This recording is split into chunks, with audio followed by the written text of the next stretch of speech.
So yesterday I talked about Kate, the typical person we see within the PBT Institute. And I talked about symptoms, physical symptoms that you think, well, it can't possibly be due to the betrayal, but yes, they are. They're all symptoms of post-betrayal syndrome.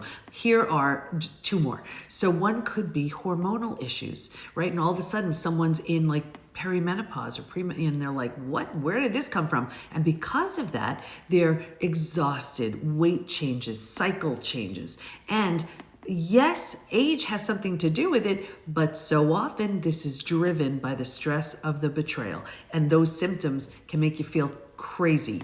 Another thing is digestive issues. So just one little way a digestive issue can affect you.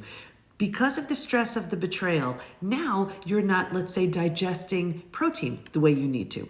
Well, protein is, lesson here, breaks down so into amino acids. You have the building blocks of protein, right? Well, those amino acids help create neurotransmitters, which help regulate your mood. Well, think about it. If the stress of your betrayal is affecting you so that you can't break down your protein, and then you can't digest all of these things, and then things aren't converting properly, you see how that's affecting your mood? So now on top of it, you're having all these kind of mood issues, and besides that, there's the brain fog and you're thinking you're crazy. You're like, what the heck happened?